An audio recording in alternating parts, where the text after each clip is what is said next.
ایک کلیپٹوکریٹ اور ایک اچھے حکمران میں فرق بس یہ ہے کہ وہ عوام سے لی گئی دولت کا کتنا حصہ اپنے اوپر خرچ کرتا ہے اور کتنا واپس عوام کو دیتا ہے ان کی بھلائی کے لیے۔ تو پھر لوگ اسے برداشت کیوں کرتے ہیں؟ اشرافیہ یہ نظام چلاتی کیسے ہے؟ ڈائمنڈ 4 طریقے بتاتے ہیں۔ پہلا، عوام کو غیر مسلح رکھنا اور طاقت اپنے ہاتھ میں رکھنا، فوج، پولیس۔ ٹھیک۔ دوسرا، عوام سے لیے گئے ٹیکس کا کچھ حصہ مقبول چیزوں پر خرچ کرنا تاکہ لوگ خوش رہیں۔ جیسے سہولیات دینا؟ بالکل۔ تیسرا، طاقت کا استعمال امن قائم رکھنے کے لیے کرنا۔ زیادہ تر لوگ انتشار سے امن کو ترجیح دیتے ہیں، چاہے وہ جابرانہ ہی کیوں نہ ہو۔ اور چوتھا؟ چوتھا سب سے کارآمد، ایک نظریہ یا مذہب بنانا جو اس ساری غیر برابری کو، اشرافیہ کی حکمرانی کو جائز، قدرتی یا خدا کی مرضی قرار دے۔ تو یہاں مذہب کا کردار بہت اہم ہو جاتا ہے۔ انتہائی اہم۔ چھوٹے گروہوں میں بھی عقیدے تھے، لیکن وہ حکمرانوں کو جواز نہیں بخشتے تھے۔ جب مذہب نے یہ کام شروع کیا تو وہ ادارہ جاتی مذہب بن گیا۔ اس سے 2 بڑے فائدے ہوئے۔ اس نے الگ الگ خاندانوں اور قبیلوں کو ایک مشترکہ شناخت دی اور لوگوں کو اپنے وطن یا حکمران کے لیے لڑنے اور مرنے پر آمادہ کیا۔ اس سے ریاست کی فوجی طاقت بڑھی۔ ریاستیں بننے کے پرانے نظریات بھی تو ہیں، جیسے روسو کا سماجی معاہدہ یا وہ پانی والی تھیوری۔ جی، ہائیڈرولک تھیوری۔ ڈائمنڈ انہیں پوری طرح رد تو نہیں کرتے، لیکن ناکافی سمجھتے ہیں۔ وہ کہتے ہیں کہ چھوٹے معاشرے خوشی خوشی اپنی آزادی نہیں چھوڑتے، اور بڑی نہریں اکثر ریاست بننے کے بعد بنی، پہلے نہیں۔ تو پھر اصل وجہ کیا تھی ان کے نزدیک؟ بنیادی وجہ، آبادی کا بڑھنا اور گنجان ہونا۔ جب لوگ زیادہ ہو گئے تو پرانے غیر رسمی طریقے ناکام ہو گئے، جھگڑے بڑھے تو عدالتیں اور قانون چاہیے، سب مل کر فیصلے نہیں کر سکتے تھے تو حکمران چاہیے، لین دین زیادہ ہوا تو کرنسی اور ٹیکس کا نظام ضروری ہو گیا، اور زیادہ لوگوں کو کھلانے کے لیے زیادہ منظم زراعت لازم ہو گئی۔ یہی وہ آٹو کیٹالسس کی بات کرتے ہیں، خود کو بڑھانے والا عمل۔ بالکل، یہ ایک چکر ہے۔ زیادہ خوراک، زیادہ آبادی، زیادہ پیچیدہ معاشرہ، سرداریہ ریاست، بہتر ٹیکنالوجی، تنظیم، اور زیادہ خوراک اور زیادہ آبادی، یہ سلسلہ چلتا رہتا ہے۔ خوراک کی پیداوار نے نہ صرف آبادی بڑھائی، بلکہ فاضل خوراک نے ماہرین، کاریگر، فوجی، پادری اور حکمران طبقے کو جنم دیا۔ مستقل بستیوں سے ملکیت، ٹیکنالوجی اور بڑی تعمیرات ممکن ہوئیں۔ ایک آخری سوال اس باب سے، یہ چھوٹے گروہ بڑے یونٹس میں شامل کیسے ہوئے؟ کیا یہ امن سے ہوا؟ بہت کم۔ زیادہ تر انضمام یعنی امیلگمیشن جنگ یا جنگ کے خطرے کی وجہ سے ہوا۔ یا تو بیرونی دشمن کے ڈر سے چھوٹے گروہ اکٹھے ہو گئے، جیسے امریکہ میں چیروکی قبائل نے کیا، یا پھر جو زیادہ عام تھا، ایک طاقتور گروہ نے دوسروں کو فتح کر کے اپنی ریاست میں شامل کر لیا، جیسے جنوبی افریقہ میں زولو ریاست بنی۔ لیکن جنگیں تو ہمیشہ سے تھیں، ریاستیں پچھلے 10-12 ہزار سال میں ہی کیوں بنی؟ اس کا تعلق پھر آبادی کی کثافت سے ہے۔ جب زمین خالی تھی تو ہارنے والے بھاگ کر کہیں اور چلے جاتے تھے، لیکن جب اچھی زمینوں پر ہر طرف لوگ آباد ہو گئے تو بھاگنے کی جگہ نہیں رہی۔ تو پھر ان کے پاس کیا راستہ بچا؟ 3 ہی راستے تھے، یا تو مارے جائیں، یا غلام بن جائیں، یا فاتح ریاست کا حصہ بن کر رہیں۔ اس طرح آبادی کے دباؤ اور جنگ نے مل کر بڑی ریاستوں کو جنم دیا۔ یہ واقعی تاریخ کا ایک اہم پہلو ہے۔ اب چلتے ہیں آخری باب 15 کی طرف، یالی کے لوگ۔ یہ آسٹریلیا اور نیو گینی کا موازمہ ہے۔ جی، یہ ایک بہترین کیس سٹڈی ہے۔ یہ دونوں علاقے کبھی ایک ہی برائے اعظمی پلیٹ ساحول کا حصہ تھے۔ سمندر کی سطح بلند ہونے سے الگ ہوئے۔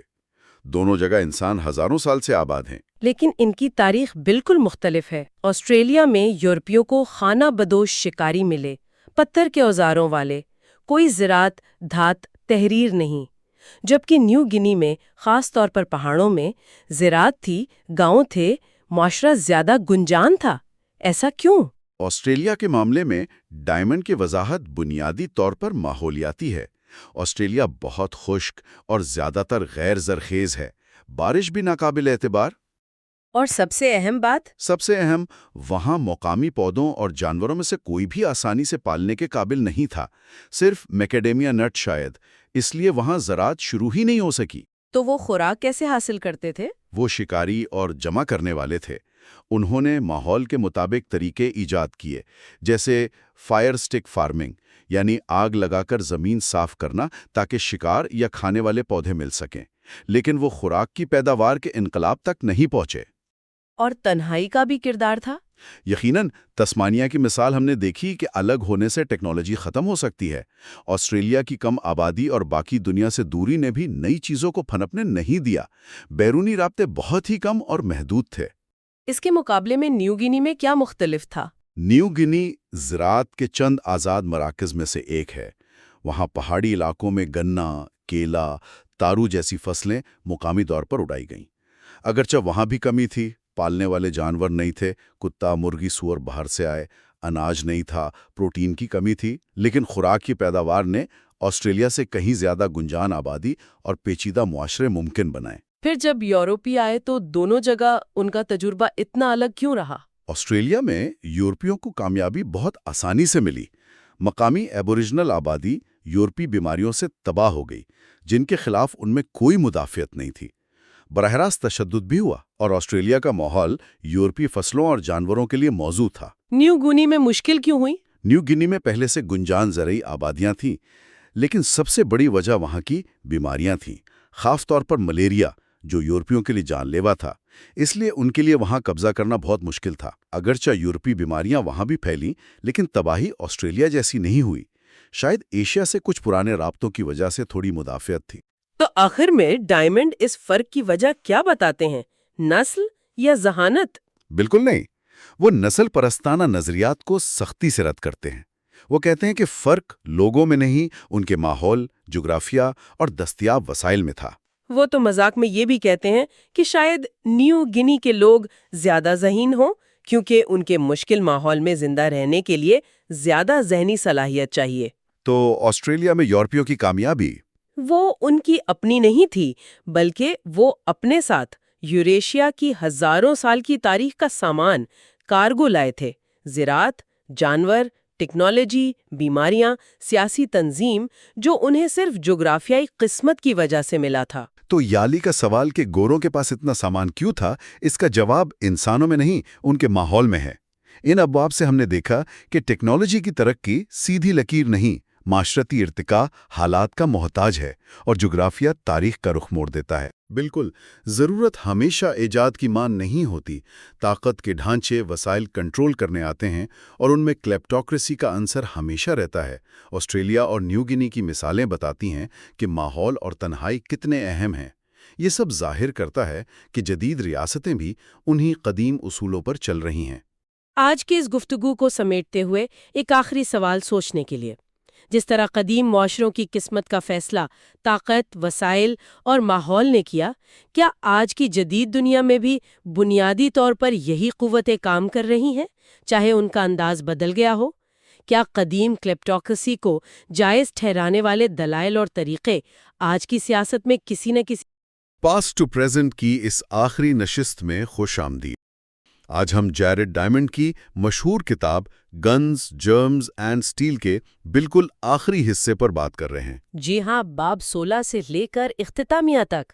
تو اس میں کون کون سے باب شامل ہیں؟ اچھا، اس میں باب 16 ہے چین کیسے چینی بنا، پھر باب 17 پولینیشیا تک سپیڈ بوٹ، باب 18 نصف کروں کا ٹکراؤ، اور باب 19 افریقہ کیسے سیاہ فام ہوا۔ اور آخر میں اختتامیہ بھی، انسانی تاریخ کا مستقبل بطور سائنس۔ جی بالکل، یہ اس سے ہمیں پوری دنیا کا ایک طرح سے چکر لگواتے ہیں۔ صحیح، اور یہ سمجھاتے ہیں کہ جغرافیہ، وسائل، ماحول، ان سب چیزوں نے تہذیبوں کو مختلف راستوں پر کیسے ڈالا ہے نا؟ بالکل، ہم دیکھیں گے کہ چین کا اتحاد کیسے ہوا، پولینیشیا کے لوگ کیسے پھیلے، افریقہ میں اتنی رنگا رنگی کیسے آئی۔ یہ سب قدرتی اور تاریخی طاقتوں کا نتیجہ تھا۔ اور وہ مشہور موازنہ یوریشیا اور امریکہ کا۔ جی، ڈائمنڈ بتاتے ہیں کہ جراثیم، ٹیکنالوجی اور سٹیل، ان چیزوں نے کیسے طے کیا کہ جب یہ دو دنیایں ٹکرائیں تو نتیجہ کیا نکلا۔ تو بنیادی سوال وہی ہے کہ تاریخ مختلف براعظموں پر اتنی مختلف کیوں رہی، اور کیا اس کی وجہ جغرافیہ ہے، نہ کہ کوئی نسلی برتری؟ یہی مرکزی نقطہ ہے جس سے یہ آخری ابواب مزید واضح کرتے ہیں۔ چلیں تو پھر چین سے شروع کرتے ہیں۔ باب 16 چین کیسے چینی بنا۔ آج تو ہم چین کو ایک کافی حد تک یکساں ثقافتی اور لسانی اکائی سمجھتے ہیں، جی بڑی حد تک۔ لیکن کیا یہ ہمیشہ سے ایسا تھا؟ مطلب اتنا بڑا ملک؟ نہیں، بالکل نہیں۔ یہ جو آج کی یکسانیت ہے، یہ ایک بہت لمبے تاریخی عمل کا نتیجہ ہے۔ ماضی میں چین کہیں زیادہ متنوع تھا۔ اچھا، ہاں، کتاب میں ایک لسانی نقشہ بھی ہے جو دکھاتا ہے کہ مینڈرن اور اس سے ملتی جلتی زبانوں کے غلبے کے باوجود آج بھی جنوبی چین میں کئی دوسری زبانیں بولی جاتی ہیں، جیسے میاؤ یاؤ، آسٹرواشائی اور تائی قدائی خاندان کی زبانیں۔ یہ سب ماضی کی وسیع تر لسانی رنگا رنگی کی باقیات ہیں۔ تو پھر یہ تبدیلی کیسے آئی؟ یہ یکسانیت کیسے پیدا ہوئی؟ اس میں کئی چیزیں شامل تھیں۔ ایک تو خوراک کی پیداوار بہت پہلے شروع ہو گئی۔ شمالی چین میں باجرا، جنوبی چین میں چاول، تقریباً 7500 قبل مسیح میں۔ یعنی آزادانہ طور پر؟ جی ہاں، آزادانہ طور پر۔ اور دوسرا بڑا عنصر تھا چین کا جغرافیہ۔ وہ کیسے؟ دیکھیں، یورپ بہت زیادہ بٹا ہوا ہے پہاڑوں سے، سمندروں سے۔ چین میں ایسا نہیں ہے۔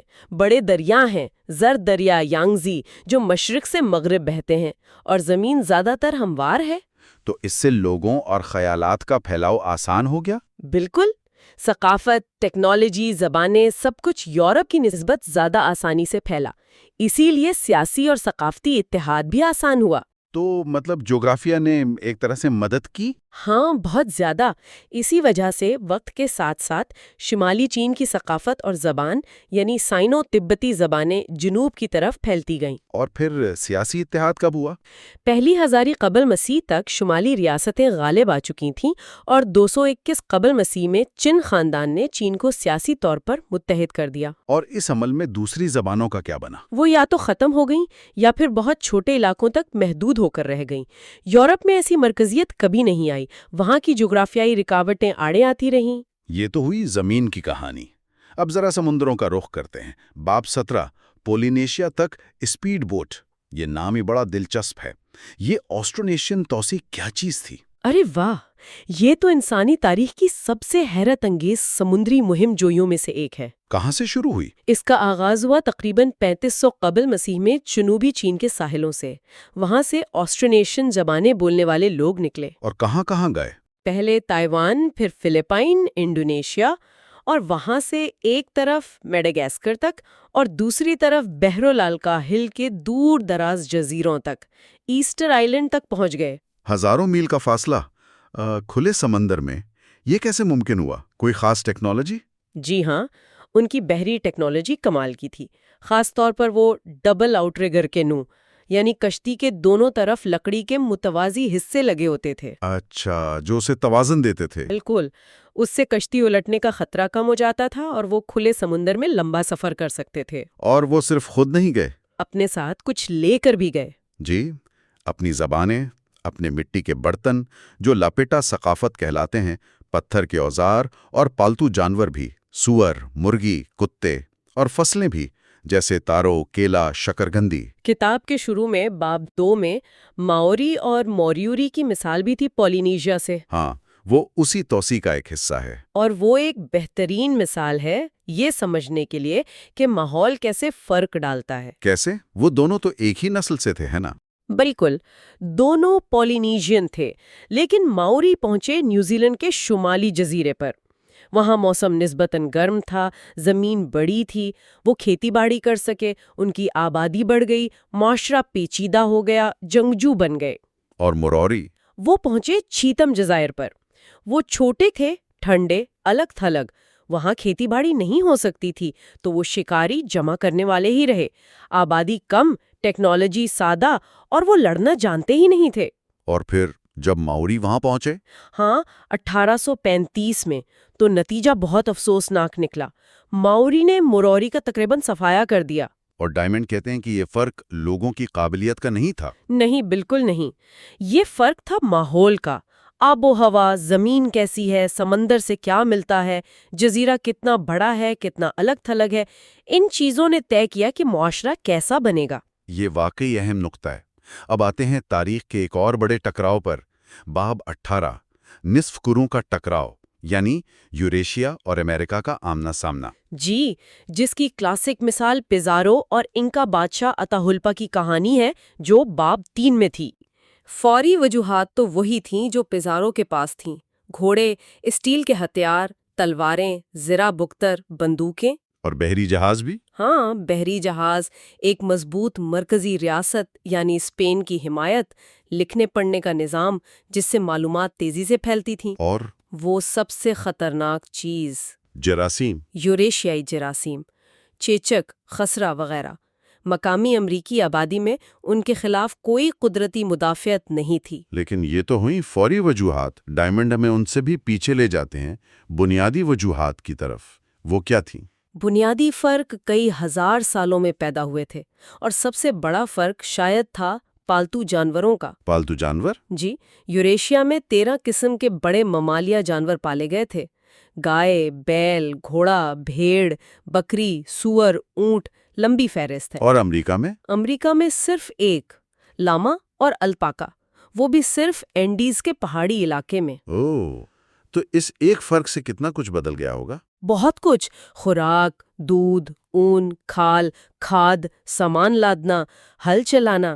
یوریشیا کو ان سب چیزوں میں بہت بڑا فائدہ حاصل تھا۔ اور ان جانوروں کا تعلق جراثیم سے بھی تھا، آپ نے کہا؟ بالکل، یوریشیا کی زیادہ تر بڑی وبائی بیماریاں جیسے چیچک، خسرہ، فلو، طاعون، یہ سب پالتو جانوروں سے انسانوں میں آئیں۔ تو یوریشیائی لوگوں میں وقت کے ساتھ مدافعت پیدا ہو گئی؟ جی ہاں، کسی نہ کسی حد تک۔ لیکن امریکہ میں چونکہ ایسے پالتو جانور نہیں تھے تو ایسی بیماریاں بھی نہیں تھیں۔ جب یورپی آئے تو وہ انجانے میں یہ بیماریاں ساتھ لے آئے۔ اور نتیجہ؟ نتیجہ تاریخ کی سب سے بڑی آبادیاتی تباہی تھی۔ اندازہ ہے کہ مقامی آبادی کا 90 سے 95% حصہ ان بیماریوں سے ہلاک ہو گیا۔ 95%؟ یہ تو ناقابل یقین ہے۔ اچھا، جانوروں اور جراثیم کے علاوہ؟ ٹیکنالوجی میں بہت بڑا فرق تھا۔ یوریشیا میں دھاتیں، پہلے کانسی پھر لوہا، ہزاروں سال سے استعمال ہو رہی تھیں، ہتھیاروں کے لیے، اوزاروں کے لیے۔ اور پہیا بھی، نہ صرف ٹرانسپورٹ کے لیے بلکہ مشینری کے لیے بھی۔ پانی اور ہوا کی طاقت کا استعمال، جانوروں کی طاقت۔ امریکہ میں دھات کاری تھی لیکن زیادہ تر زیوروں کے لیے۔ پہیا تھا مگر صرف کھلونوں میں، اور جانوروں سے کام لینے کا رواج نہیں تھا۔ سیاسی تنظیم اور تحریر کا بھی فرق تھا؟ جی، یوریشیا میں بڑی بڑی سلطنتیں ہزاروں سال پرانی تھیں۔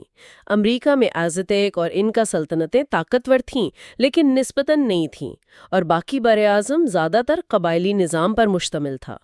تحریر بھی یوریشیا میں بہت پہلے شروع ہوئی اور بہت پھیل گئی، جبکہ امریکہ میں یہ میسو امریکہ کے ایک چھوٹے سے علاقے تک محدود تھی۔ اور ان سب چیزوں کے پھیلاؤ میں براعظموں کی شکل کا کیا کردار تھا؟ آپ نے پہلے چین اور یورپ کے حوالے سے بتایا تھا۔ ہاں، یہ بہت ہی اہم نقطہ ہے۔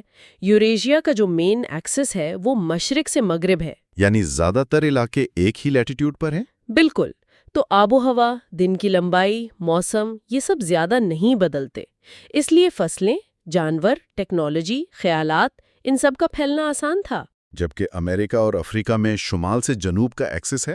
جی، تو جیسے جیسے آپ شمال سے جنوب جاتے ہیں آب و ہوا بدلتی ہے، ماحول بدلتا ہے۔ ایک جگہ کامیاب ہونے والی فصل یا ٹیکنالوجی دوسری جگہ آسانی سے نہیں پھیل پاتی۔ اور امریکہ میں صحرا اور پاناما نے بھی رکاوٹ ڈالی؟ ہاں، شمالی میکسیکو کے صحرا اور پھر پاناما کا وہ تنگ سا علاقہ، اس نے شمالی اور جنوبی امریکہ کے درمیان رابطے کو اور بھی مشکل بنا دیا۔ تو یہی منطق پھر افریقہ پر بھی لاگو ہوتی ہے۔ باب 19، افریقہ کیسے سیاہ فام ہوا، یہ عنوان تھوڑا سا متنازع نہیں لگتا؟ ہاں، عنوان شاید تھوڑا سادہ کر دیا گیا ہے، لیکن باب افریقہ کی بہت پیچیدہ آبادیاتی تاریخ بیان کرتا ہے۔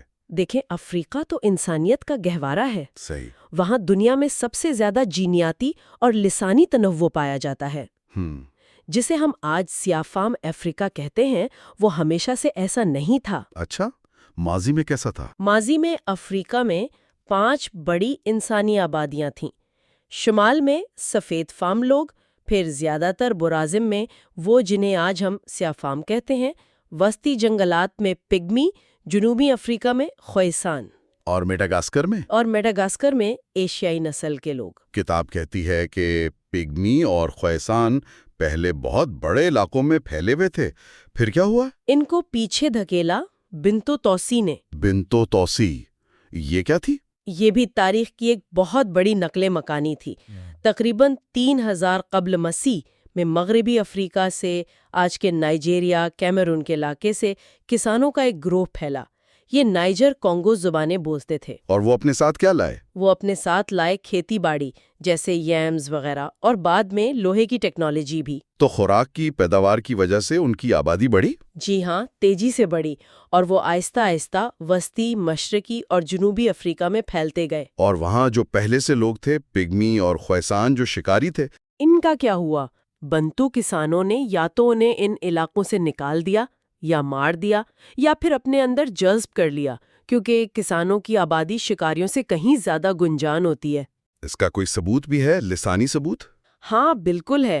خویسان زبانوں کی خاصیت ہے ان کے کلک ساؤنڈز۔ کلکس؟ جی، وہ چٹکنے جیسی آوازیں۔